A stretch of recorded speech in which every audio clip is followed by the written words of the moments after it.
Hello everybody, we are coming in this week for the last video of the Russian Civil, on the Russian Civil War, its conclusion to our whole little series that we've been doing here a little bit with the Russian Revolution, which is finally reaching the conclusion of both the Russian Revolution entirely as to Russia finally pulls out of World War I, but then very shortly after, the new Bolshevik, or at this point we're going to start referring to them as the new communist government of Russia, they very quickly encounter that there is going to be a civil war and that their control of Russia is not going to go on uncontested without a fight for the finish. So to start today off, for the first half of this video, we're going to take a look at first the treaty that kind of acts as a catalyst for the Russian Civil War to even break out, and that is the Treaty of Brest-Litovsk, which comes about in March, I believe, March of 1918, I think, is when it was officially signed. And that is the individual treaty that the Bolshevik or communist government of Russia, they made this treaty with the Central Powers to get them out of the war, and it officially marked Russia's exit from the war, separate of its former wartime allies of Great Britain, France, and Italy. So what's going to happen, as we know from the last video, while the Bolsheviks took power in November of 1917, they were very quick to offer or try to get an armistice, a temporary armistice set up among the warring belligerent powers, and the Allies, of course, outright denied wanting to have this. They outright turned down the offer by the communist government of Russia. They plain out said, no, we're not calling an armistice. We're basically too invested in this now. We are not going to be making peace terms with the Germans without them giving something to us. The Germans, on the other hand, who had kind of financed Lenin and his Bolshevik party in the hopes that they would overthrow the Russian provisional government that was wishing to continue the war, which had obviously paid off, was very quick to jump on to the idea of holding a immediate short-term armistice while they could possibly work out peace negotiations with the communist government. So relations with Germany are, with the new Russian state, with the new Soviet Russia that's coming about, initially the relations with Germany are they're relaxed a little, not massively, but they're slightly relaxed from when the provisional government was in power, and definitely from when the imperial government was in power with the Tsar. Unfortunately for the communists, they, I think, had the idea that since, Germany had secretly supported us in taking over Russia, that they would be relatively lenient on terms and more willing to come about on a more equal peace. That was not at all what the Germans were willing to do, despite the fact that they had encouraged these Bolsheviks to take power, because deep down, the German imperial government and the German high command very much feared the Bolsheviks as much as they did the Allies, because they knew that the Bolsheviks were dead set communists, that they were dead set on furthering the cause of communism and its revolution by spreading it throughout Europe, and that was a threat to the imperial and military regimes. So, although they had supported this to get Russia out of the war, they were not willing to continue to support the Bolsheviks and just give them a free hand, knowing that they would very likely have to deal with that problem sooner or later of their own making, which eventually Germany kind of did, although it was roughly 20 years later of World War II, and that didn't end too well for them. So relations with Germany are somewhat lax, but they're still tense. On December 9th, or 22nd of 1917, peace negotiations would officially begin with the new Soviet government, between the Soviet government and the Russians. Well, not the Russians, but the Germans. Now, Trotsky, who is in charge of the negotiations at this point, he proposes that Russian terms along the principles of no annexations are to take place in any kind of peace between us and Germany, and there will be self-determination for the subject peoples that are trying to break free of Russian domination from the old Russian Empire, such as the Ukrainians, the Belarusians, the Finns, the Estonians, Latvians, Polish, all these groups that are vying for their independence. We should give self-determination in deciding what is to become of these possible new states. Germany at first seemed willing to entertain the Soviets' declarations of their peace negotiating aims. At first, Germany was rather open to the idea that the Soviets proposed.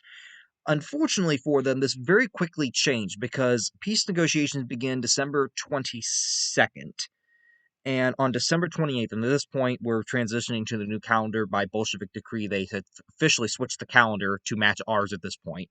So by December 28th of 1917, Germany switches its demands from being more amicable to the Soviets to utterly denouncing, okay, we're not listening to this term of yours, and we want these conditions. This is our conditions for peace.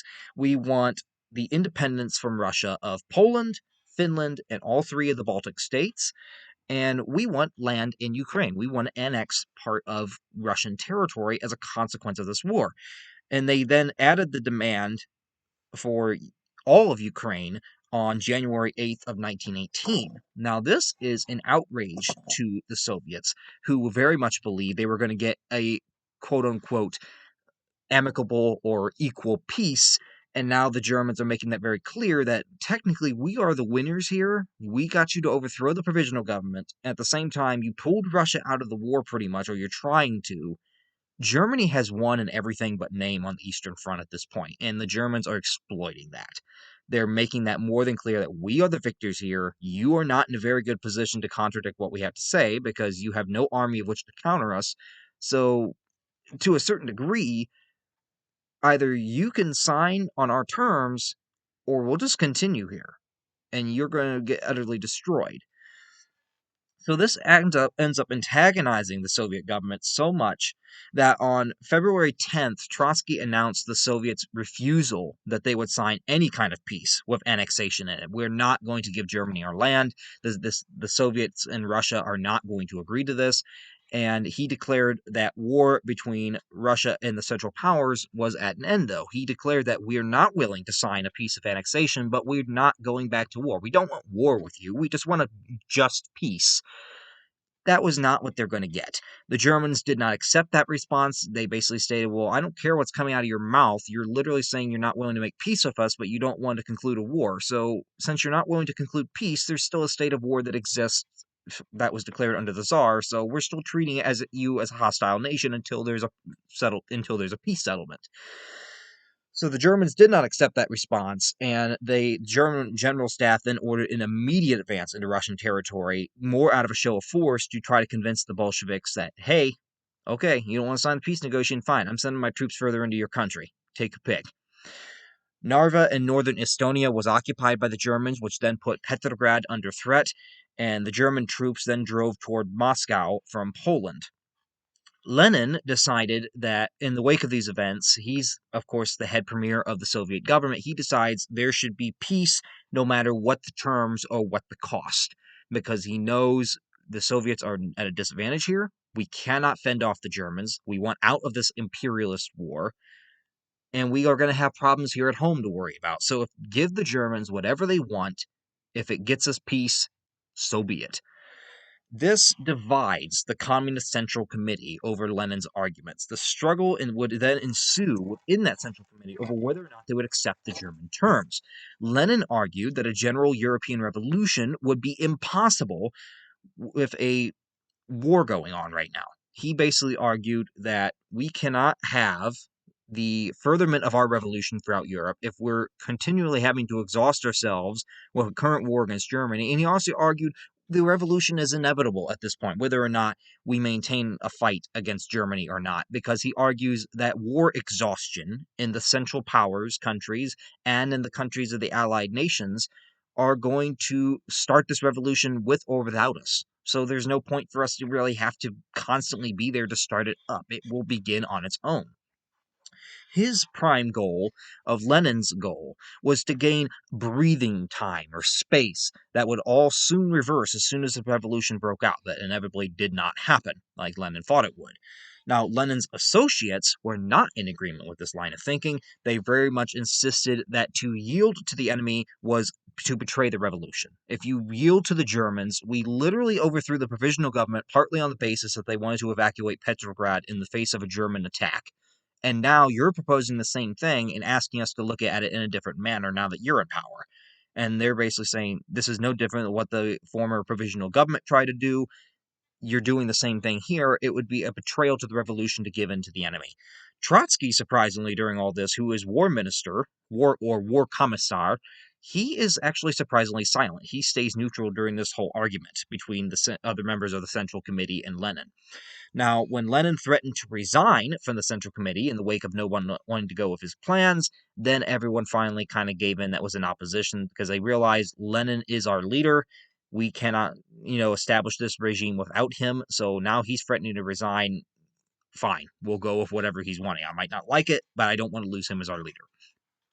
Trotsky was replaced as the Commissar of Foreign Affairs and War Minister by Georgy Chicherin, and negotiations would then renew at Brest-Litovsk on February 28th of 1918. On March 3rd of that year, just about a week later, on March 3rd, 1918, the Treaty of Brest-Litovsk took Russia out of World War I officially. It gave a large swath of territory to Ukraine. The Soviet government affirmed the independence of Ukraine through it. Not that they really wanted to, but the Germans kind of forced it, saying, okay, Ukraine is now a German puppet state where it is going to be under the official protection of the German Empire, and in reality, the Germans were pulling a lot of the governmental strings at the time. And Russia is going to agree to pay a large indemnity or reparations in money or raw materials to the Germans and the other Central Powers, and Poland and the Baltic states will remain in German hands. The Bolsheviks were expelled from Finland shortly after, so it also ended up coming to apply to Finland as well. Finland had kind of been left out of that treaty as the Germans didn't really have much interest in Finland at the time, but the Finns managed to kind of push the Bolsheviks out on their own.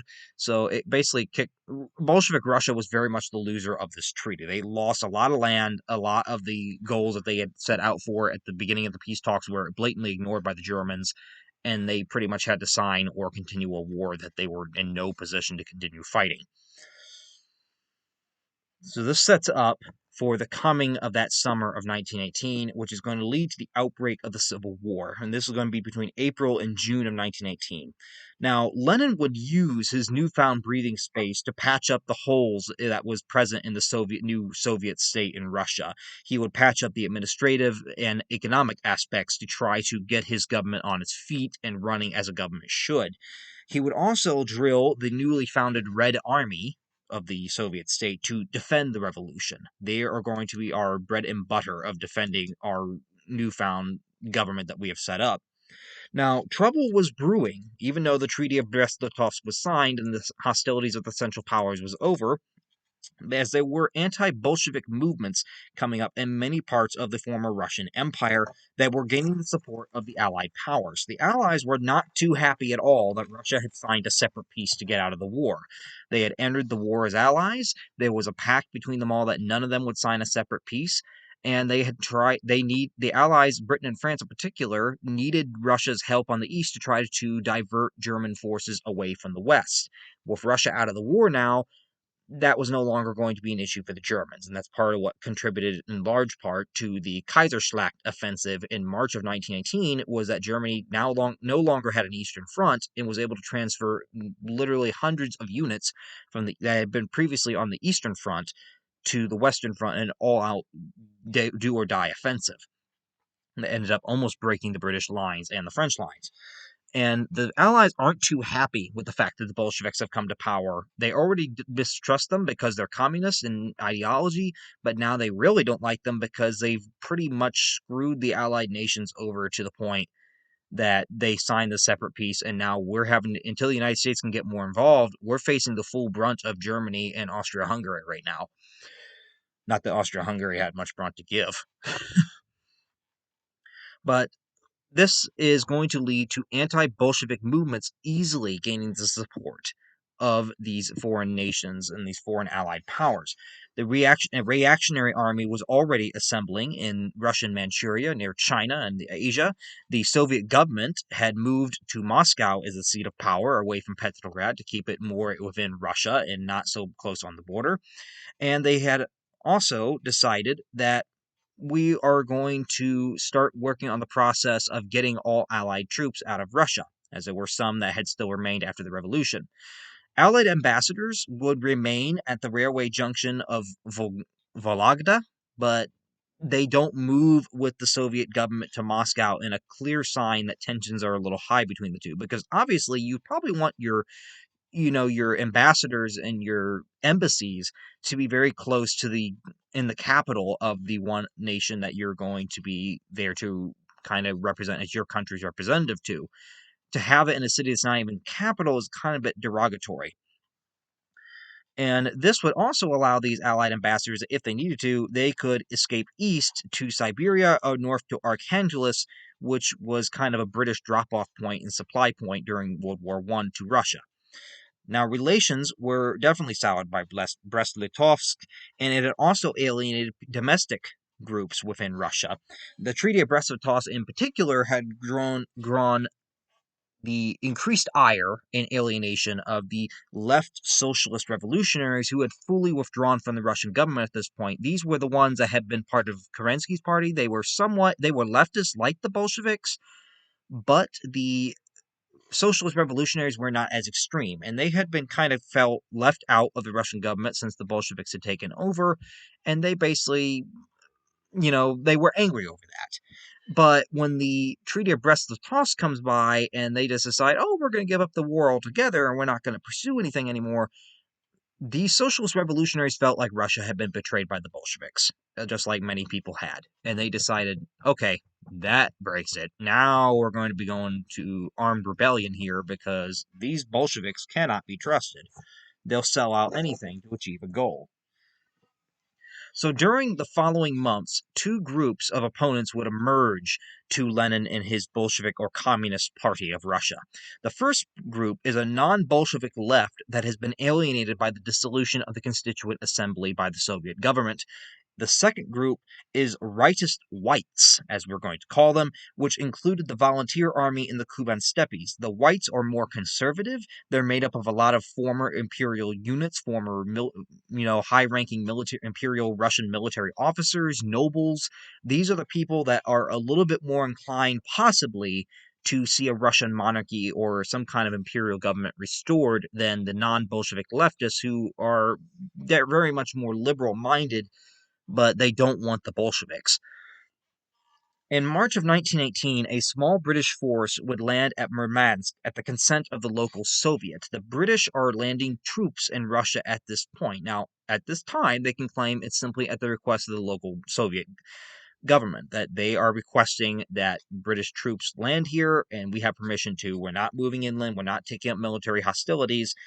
But then it gets a little worse because Allied intervention starts ramping up because on April 5th, about a month later, Japanese troops then landed on the East Pacific coast port town of Vladivostok without any consent from the local government. They just landed there and basically occupied the town illegally in violation of international law. And another issue for the Bolshevik government in terms of foreign fighters was the Czechoslovak Legion.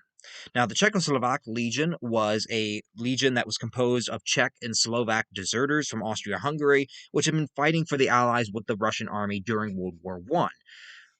Unfortunately, with the breakout of revolution in Russia and then the dissolution of the provisional government and Russia fully withdrawing from World War I, these Czechoslovak fighters were now in a country that was openly hostile to them, as they still wanted to fight for the independence of their homeland.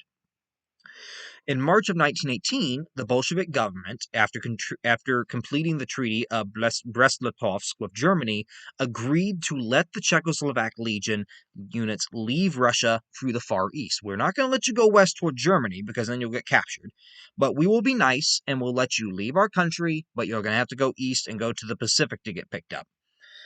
As they're on their way east, marching east, there are violent incidents that start taking place in May during the evacuation, mostly with civilian populations that are very hostile toward the Czechoslovak fighters.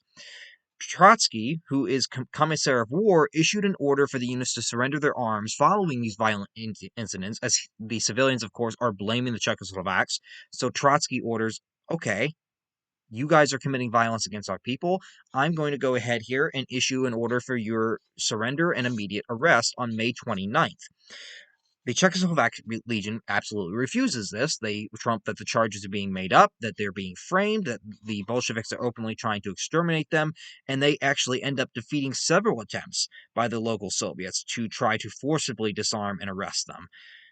And eventually, they get on armored trains on their way to the Pacific, and they manage to seize control over much of the Trans-Siberian Railway, which is the major rail line between Russia's two halves in Asia and Europe. So this is a major blow to the Bolshevik government because now they have no established good connection with the Russian provinces in the East and the Pacific, which are at this point at the mercy of the Allies, because we already have Japanese troops in Vladivostok, and we now have a Czechoslovak legion of troops that is occupying our most important railway line to get out there. Now, two anti-Bolshevik authorities would soon appear during this vacuum of action, of which the Soviet is just facing problems and seemingly not solving them to the best of its ability. The West Siberian Commissariat, which was a liberal or leftist regime that was based at Omsk. This was set up by your socialist revolutionaries. And then you had the Committee of Members of the Constituent Assembly, which is also going to be made out of socialists, based at Samara. So the socialist revolutionaries set up two different anti-Bolshevik authorities within Russia, claiming that they are the true, government and governmental power in Russia at the moment. Now, these events would cause the Soviet government in Moscow to crack down heavily on non Bolshevik socialists with what became known partially as the Red Terror. These events would spark a Soviet outrage against anyone that was not loyal to the Communist Party, to anyone that was not loyal to Lenin, and if you were any way involved in the government and showed disloyalty, you would be made an example of. This started the first of the Red Terrors, much like Stalin would later do with his Great Purges, and Mao Zedong would do with the Cultural Revolution during his communist dictatorship during the latter half of his regime in the late 60s, early 70s. It's the same concept here. Get rid of the deserters, get rid of the dissidents who are among us and trying to cause us to fail. Now, the Menshevik and Socialist Revolutionary deputies were expelled from central and local Soviets. They were excluded entirely from Soviet government at this point, and they were prevented from engaging in any sort of political activity. You were basically given the notice that if you engage in political activity, you will be killed. You are a threat to the Soviet government and to the Soviet state. Now, come September of 1918, the government would proclaim the campaign officially as the Red Terror, although it had actually begun before the Civil War had begun. So, we mentioned the Red Terror. They don't officially call it that until September, after the Civil War has already begun in June, but it was already beginning around April and May, is when this really was starting up. There was even the shooting of hostages. There was increased power given to the Cheka, which was the Soviet secret police, for summary arrest, trial, and execution of suspects. Basically, they could come and arrest you. They could they didn't even have to give you a trial, is what this meant. They could come in there, arrest you, give you a mock trial, and then execute you on the spot. They didn't need to take you before court. They didn't need to arraign you. They didn't need to hold you. The police had the power and authority to be both your everything in one. They could be both your judgment, and executioner at one moment as soon as they arrested you.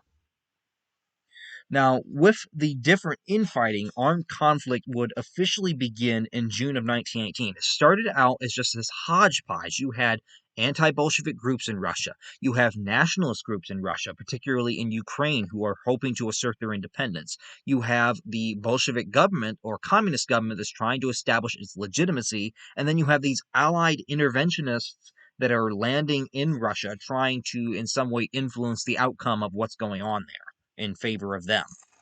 So it's just a hodgepodge mess in June of 1918 when official armed conflict actually starts to break out. Now, perhaps one of the earliest victims of the war was actually, ironically, the former imperial family of the Romanovs. Now, if you remember, the Tsar had abdicated with his family in March of 1917 during the February Revolution. However, him and his family were not killed and they didn't die. They had abdicated or given up the throne. They were initially placed under police and government custody of the provisional government. And the provisional government, while they did not let the Tsar leave Russia, they were rather amicable toward him. I think they more just saw him as a hindrance that he was in Russia, and they really wanted to get rid of him, but the Petrograd Soviet was kind of getting in the way of that because they wanted a trial for the Tsar for the crimes, and the people did too. And I don't think they were absolutely, angered at Nicholas. They don't show as much contempt for the Tsar as the Bolsheviks did. But when the Bolsheviks come to power in November of 1917 and overthrow the provisional government, they are much less hospitable toward the Bolsheviks. Before the toward the Romanovs, I should say. Before the Bolsheviks had taken power, the provisional government was more than willing to give the former imperial family a nice, clean residence. They were more than allowed to kind of let them take some outside time to enjoy the weather or, outside activities. Once the Bolsheviks took power and were now in charge of the imperial family's, protection and of their house arrest, they don't give anywhere near the same liberties as the provisional government had done. They pretty much locked them away in a house. You weren't allowed to leave the house during certain hours. You had to have police escorts all the time. They did not trust the former imperial family, as they saw that they could still be a rallying point for those who wished to possibly restore the former imperial government or the former Russian monarchy in favor of what was going on in Russia currently. And in August of 1917, the communist government moved the Romanov family to Tobolsk, and then in the spring of 1918, they moved them to Ekaterinburg, in just I think which is on near the Ural Mountains, and it is I believe east of Moscow. It's deep in the heart of Russia. And now, in July of 1918, the Civil War is fully underway, and there's a White Army actually marching toward Ekaterinburg. And the local Soviet, they worry that this incoming White Army from Siberia that's marching toward Ekaterinburg, they know that the White Army is large enough that they really can't fend them off, and they expect that Ekaterinburg will fall. Their big fear is that this white army, made up of conservative former nobles and high-ranking military officers, would be more than willing that if they manage to capture Ekaterinburg, they will likely free the Romanov family and take them under white jurisdiction. They know very well that these whites would possibly be more than open to letting the Romanov family act as a figurehead for their movement, and that will gain support from the Allies. The Czar could possibly be reinstituted, a new imperial regime would be refounded, and it would destroy the revolution. So the Bolsheviks, out of the fear that this is going to happen, they give the order that since Nicholas and his family could be liberated by this incoming White Army, we are better off executing them to prevent this from ever happening. And on the night of July 16th to 17th of 1918, the family members were taken to the cellar of their prison house, and then they were shot and assassinated. They took the whole family down there under the pretense they had woken them up in the middle of the night and basically told the Tsar and his family to get up, get dressed. We're moving you to another location. That we have the trucks will be arriving shortly. Once you guys and your family are ready, you are to report to this room down in the cellar, and we will come and get you when the trucks are ready.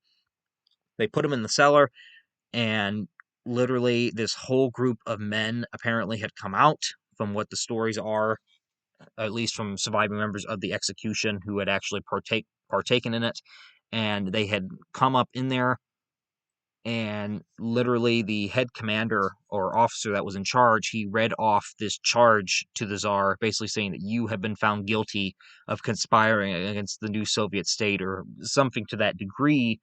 And then right in front of Nicholas said that you, as punishment, you and your family have been sentenced to death. And this immediately after this, the Tsar apparently very quickly kind of looked at them with the question of, what? What are you talking about? Before he could even get a response, they opened fire with their pistols. They shot the Tsar first, from what we know. Then they shot the former Tsarina, Alexandra. Then they shot the Tsarevich, Alexei, who was seated in the chair next to his parents, who, mind you, it would only taken probably one or two shots to kill him, even if they weren't anywhere vital, just because he had the hemophilia condition. And then they went after the four daughters that were in the back of the room. And the brutal thing is that the daughters had jewels sewn into their garments to try to act as some kind of way for them, because the Romanovs were not allowed to carry money on them. So it was a way for them that if they managed to escape, they could still have something valuable on them to sell off to make money.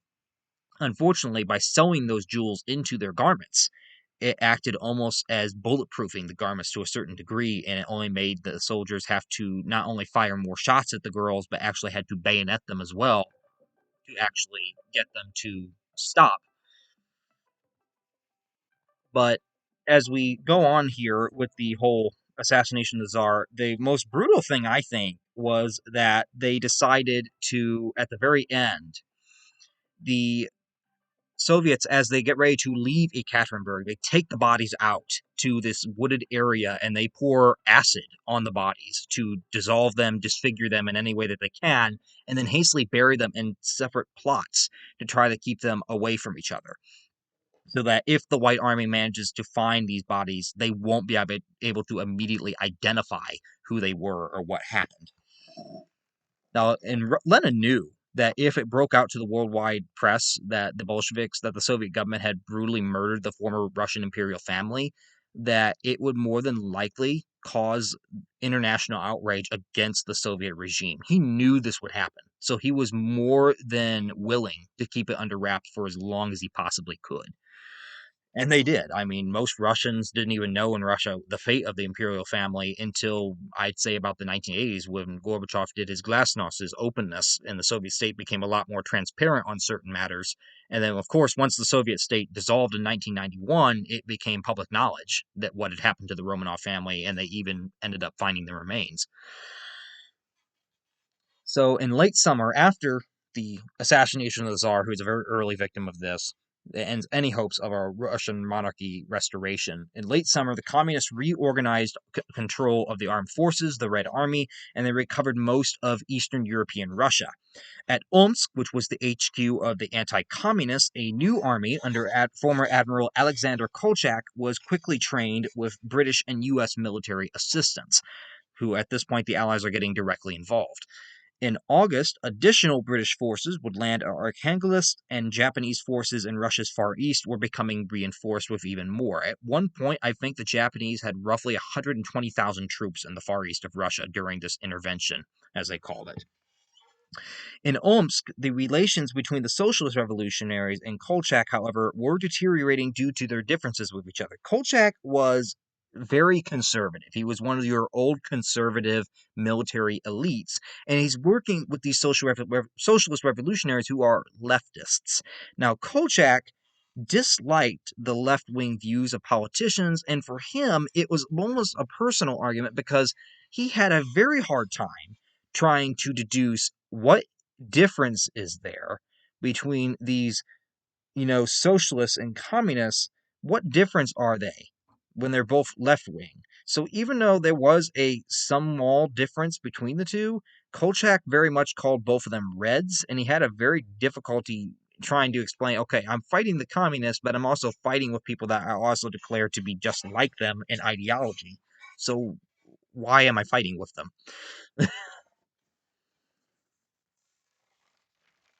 On November 18th of 1918, Kolchak set up his own dictatorship with a coup that he had done against the Socialist revolutionaries, which also happened to coincide with Germany's collapse and the end of World War One. So at this point, World War One's over.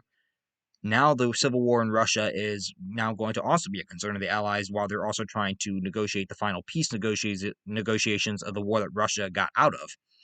Now, the socialist revolutionaries, after Kolchak's coup, they ended up separating entirely from the whites because the whites are like Kolchak, they're conservative. So they decide, okay, we're not working with you anymore because you're just going off on your own thing here and you're accusing us of being like the communists.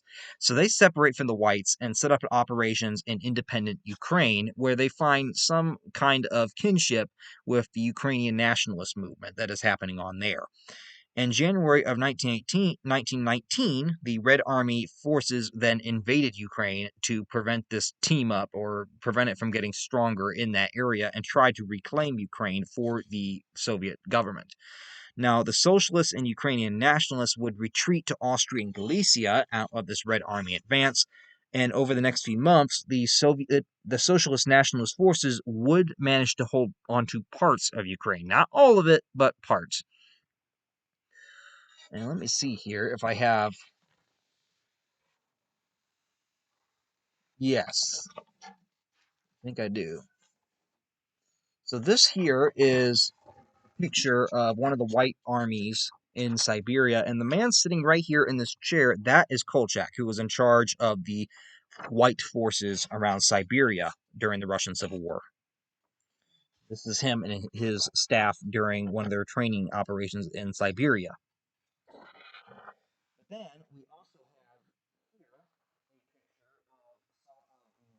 People's Army, volunteer army regiment members in Ukraine that were part of the Socialist Revolutionary Army down in Ukraine with the Ukrainian nationalist movement during the war.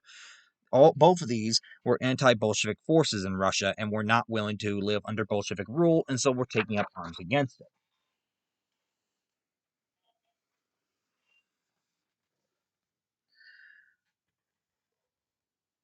Now, other parts of Ukraine that were not seized by either the Soviets or the Socialist Revolutionaries slash nationalists, they were under the control of anarchists who absolutely wanted neither of the two parties to rule over their land and wanted to just kind of be by themselves. Now, the communists ended up holding the major cities in Ukraine, unfortunately, and they had set up a puppet government in Kharkov, which is Kharkiv now in Ukraine. Of course, the name has changed, which I believe is in Russian occupied Ukraine right now. Now, with the Black Sea now open with the conclusion of the war and the surrender of the Ottoman Empire, the Allies were now able to send in more forces to European Russia than they had previously. And the French actually landed forces they landed forces in Odessa, Sevastopol, and Kherson in what is now Ukraine, not Russia, mind you. It is not, Ukraine is not Russia, contrary to what President Putin may claim. But the Allied forces end up sending units now that the war is over, and now they're landing them directly in Ukraine to try to support these operations. Now, this brings us to the topic of foreign intervention in the Russian Civil War. Now, the Allied governments had to decide what policy are we going to take toward Russia right now. Russia was an ally historically, yes, but now the chaos that's enveloping there, what course do we take? Do we get involved? Do we stay out of it? Do we let matters solve on their own? I mean, the question is there. Now, of course, this is going to be shaped in large part because of Allied ideological positions and, of course, Russian exiles getting to the Allies and kind of holding conferences with them. The original purpose of intervening in the Russian Civil War for the Allies was that they would reopen an Eastern Front against Germany. Well, that's pretty much useless now. The war is over. There's no point to open up an Eastern Front when there's no war going on. So we can't use that excuse anymore. So do we stay in Russia?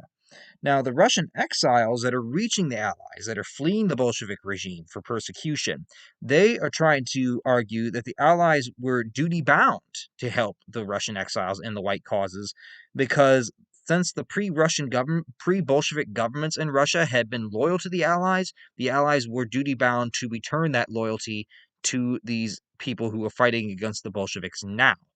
So they argue, okay, we supported your guys' war efforts, even though we didn't want to, but we did. Even though we were going through our own matters and our own problems, we supported your war efforts. Now we're asking you to come help us in our hour of need. And the Russian exiles are actually very successful on their talking points of getting the Allies to intervene because the one that really sells to the Allied nations is that the moral argument that the Bolshevik regime is not just a threat to the white liberal cause, the white or socialist liberal cause in Russia. It is a threat to the whole of Europe and to the world because of their desire to spread Bolshevism and communism throughout the world. And they will do it through armed rebellion or war. And this moral argument about the possible spread of communism, about the possible spread of revolution, is what finally spurns the Allies to say, okay, we're going to go ahead here and support you, and we're going to get involved. So at the start of 1919, the French and Italians favored strong support, such as sending munitions and supplies, even maybe a couple troops, to the whites. Britain and the United States, however, are much more conservative on their view and view that maybe we can try to come across to a reconciliation of the warring parties. Maybe we can talk this out with them instead of rushing to get involved in a war after we just finished up one in Europe that we're really not wanting to get into another. So in January, the Allies ended up proposing, mostly at the British and the Americans' insistence, a peace talk for all the Russian belligerents on the island of Principe in the Sea of Marmara in Turkey, which is where the Dardanelles are. Now, the communists surprisingly accepted this proposal for a possible peace talk to end the civil war in Russia. It was the whites, actually, who had refused, who you would think they're anti-communist. Of course they would want to come to a peace talk. Oh no, they don't want peace talks. They want war. In March In March, U.S. diplomat William C. Bullitt went to Moscow and he returned with peace proposals from the communists that were presented to them. Many of them were along the lines of communist ideology, and because of this, none of them ended up being accepted by the Allies. And this was really the last attempt that the Allies made to try to come to a reconciliatory measure with the Bolshevik government instead of aiding in a military endeavor. Because after this March meeting with the American diplomat, the Allies ended up stopped trying to come to terms with them and gave increased assistance to the White Army commanders of Kolchak and Anton Denikin, who were in charge of the two main White armies in Russia at that point. They stop altogether with the peace negotiations and kind of go along with what France and Italy were saying from the beginning, that let's get directly militarily involved. However, their direct Allied intervention, such as actually landing troops to fight, was actually quite limited. Only about 200,000 soldiers ended up getting involved. About 120,000 of those were actually Japanese.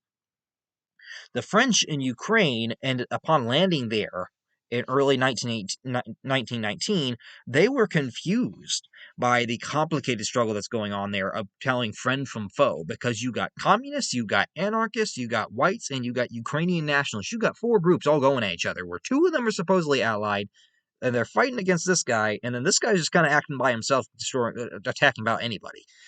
The French are just at a loss when they land in Ukraine in 1919, and they're like, who do we shoot at? Who's a friend and who's foe?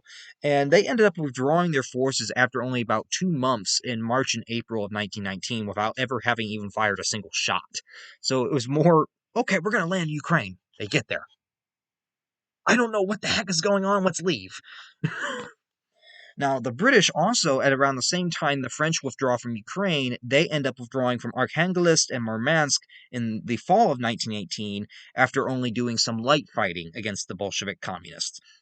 The only Allied interventionists that ended up staying for a long duration of the war were the Japanese in the Far East, they ended up having to be ordered by the League of Nations to leave Vladivostok and take all their troops out of Russia, out of the Far East. So that brings us with the collapse of Allied intervention relatively quick, just as quick as it started. The Red Army is inevitably at this point going to get a victory. And during the first half of 1919, the main fighting was focused in the east. This was going to be around Siberia, where Kolchak's army is. In April, Kolchak had advanced on the Urals with success, but on April 28th, the Red Army then began a counteroffensive, which defeated Kolchak and forced his forces to fall back into Siberia. Ufa, the head of Kolchak's governmental dictatorship in Siberia, would fall in June, and Kolchak's armies retreated back to the Far East, but it rapidly devolved from a retreat into a full-on rout of just panicked, running for your lives.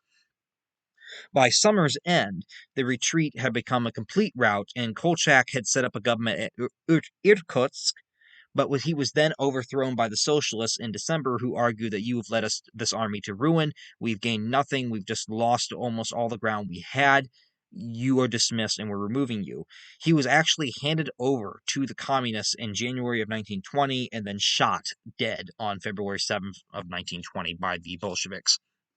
So Kolchak didn't live through the war at all. I thought I would show this one. This is a picture of Allied troops in Vladivostok after they've occupied it on the Russian Pacific coast during the Russian Civil War. As you can see, they're marching through, and then you've got flags of the United States, France, Great Britain, and Japan all hanging up on these buildings and just parading through the streets in this country that they are illegally getting involved in. In all truth, they had no business getting involved in Russian political matters. Leave other countries alone, unless it directly is going to threaten you at some point. So Kolchak, by February 7th of 1920, Kolchak is dead. He's been handed over to the communist government, who wastes no time setting up a sham trial for him and having him executed as a threat to the Russian government. In late summer of 1919, Anton Denikin, who was in charge of the other major White Army in Russia, he made a last effort in European Russia. By the end of August, almost all of Ukraine was under White control, with Denikin using the city of Tsaritsyn as a base. Now, the Ukrainians at this point, even though they've managed to liberate most of Ukraine from the Bolshevik control, they are divided over whether to continue to support the white cause. Because the argument is, okay, we were just in it to get a free Ukraine. We're not all for, overthrowing the Bolsheviks entirely. As long as we can get a free Ukraine out of it, we're good. The Ukrainians also at this point are fearing a Polish invasion, as very quickly there's going to be a war that breaks out between the Soviet government and the Polish. And that's a whole nother video for another time. But the Ukrainians fear that the Polish are going to invade Ukraine, and they actually will. So they're arguing, okay, do we continue fighting with the whites and march toward Moscow to unseat this Bolshevik government? Or do we stop here and try to defend our home? And that's going to start drawing forces away from the remaining white army. In September, the white forces would move north toward Moscow and take the city of Oryol, but at the same time, another one is going to move in from the outskirts to the outskirts of Petrograd from Estonia. So you got the two major heartland cities of communist Russia, Petrograd/St. Petersburg, and Moscow, which is the capital, being threatened by white forces. Unfortunately, their biggest problem that causes these two armies to fail is there are Red Army counterattacks that they are not prepared for in both circumstances, and both of them had way overextended their communication and supply lines to the point that did not take that much for the communists to sever those lines and cause a full-on retreat from both of those cities. Denikin began a very disorderly retreat after losing his offensives, if you can call them that, on Petrograd and Moscow, and he ends up retreating. He loses Oryol after having captured it in, I believe, June or July. No, it was September. So after losing Oryol in September, he ends up losing it about a month or two later, and then he evacuated his army from Novorossiysk in March of 1920. So about a month after Kolchak was murdered. The final white army that is left in Russia as of March of 1920 is under the command of General Peter Wrangel, who would strike northward, trying to get up through Ukraine. He occupies the northern part of Ukraine and the Kuban province in 1920, but he then immediately gets battered by the Red Army as a counterattack ensues, and this allows him to finally realize, okay, I'm alone. I just got battered by my troops are battered. We're no fighting position to make a move toward Moscow like Denikin had done. The Kolchak's been murdered. He basically argues, let's get out of Russia while we still can. This cause is lost. We've lost the support of the Ukrainians. The Allies are no longer at this point intervening in a large manner. Let's just get out of here while we can. So they retreat back toward the Crimean Peninsula where they had landed, and a rearguard action of about 150,000 soldiers ends up kind of holding the Bolshevik armies off, the Red Army off, and long enough for them to evacuate those 150,000 soldiers and civilians by sea from the Crimea. When this would happen, and this would be complete by November of 1920. So, with Wrangel's evacuation from the Crimean Peninsula, that would end the Russian Civil War with the final White Army leaving in November of 1920. So, this is kind of a short little map showing where that might have been. So, over here is, where's Moscow here? Right here's Moscow. Then we have Kolchak's army came in from Siberia. They tried to push in here and they got pushed backward. And then you have Denikin and Wrangel, who managed to occupy all this in stripes. So almost all of Ukraine, up from the Crimean Peninsula, trying to move up into Moscow, trying to move over here to Petrograd, but they fail in both instances, and then very quickly get pushed right back down here to the Crimea where they evacuate and leave.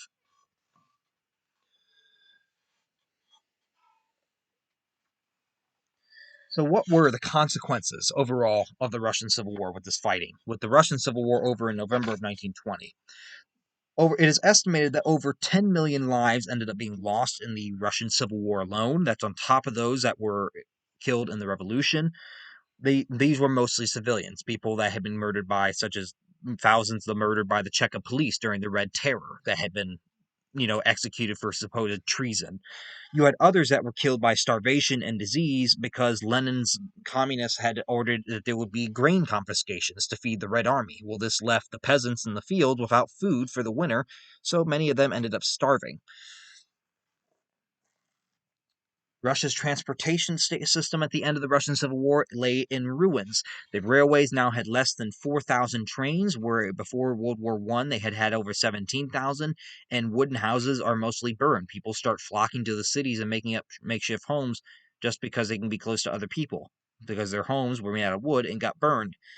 The nationalist movements had also lost as a result of the war, such as the Tartars and the Bashkirs in Kazakhstan and in the Caucasus. The Communist Party had, of course, preached self-determination, especially when they had made that Treaty of Brest-Litovsk with the Germans, but in reality, they didn't practice self-determination. They more or less forced the dictatorship of the Central Committee upon the different kinds of nationalist movements. So they preached it, but they did not practice it. They seized, very shortly after the conclusion of this war, over 1921, they would seize the newly independent republics of Georgia, Armenia, and Azerbaijan in 1920 and 1921.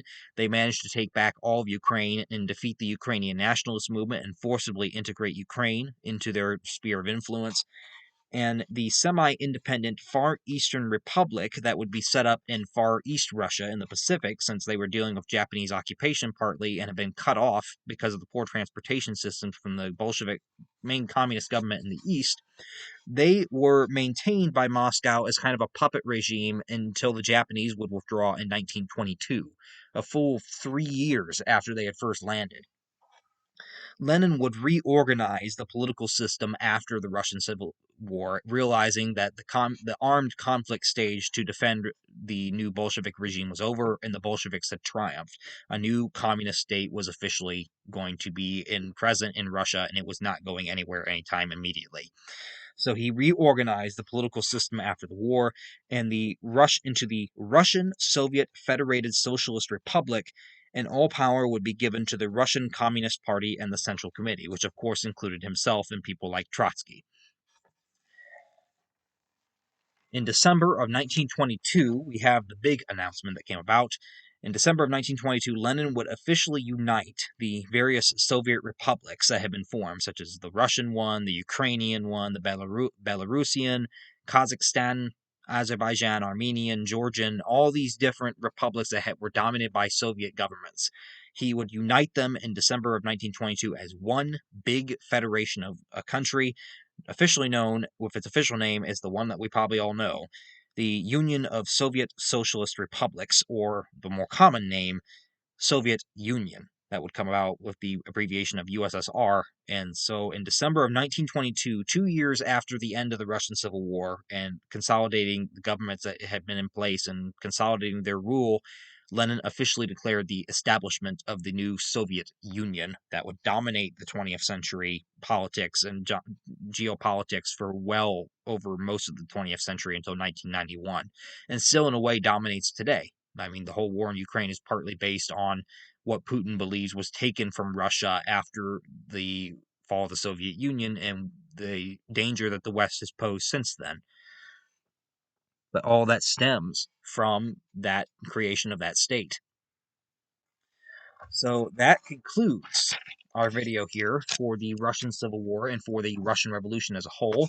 So again, any comments, any questions, any added on information, be sure to leave that in the comment section below. If you do find yourself coming back through and watching these videos every once in a while, I do suggest that you subscribe. I can see that there are quite a few people that are not subscribed that do come through on a somewhat regular basis. I'm not saying it's everybody, but there are some who do come through regularly but aren't. But I'm just saying, if you were subscribed, you'd get notifications of when those come out a little bit more if you do have any interest in them. But as always, put any comments in the comment section about any questions, any added on information, any requests or anything like that, or comments. It's always appreciated. So looking into next week, we got I got three technically in my mind right now that I'm looking to do. I just got to decide which one we're going to do first. I do know the week of Christmas, I'm probably going to take a break just it's Christmas week. There's a lot going on. So we'll be looking at taking a break like we did in October, I believe, come Christmas. So I will decide which one of those three we're going to hit next week, and we'll start going from there. So that concludes for this week. So hopefully everyone has a good rest of their day and a good rest of their week. And we'll hopefully see you all back here next week for when we have our next video come out, which we'll find out when it gets here. So until next week, signing off for now.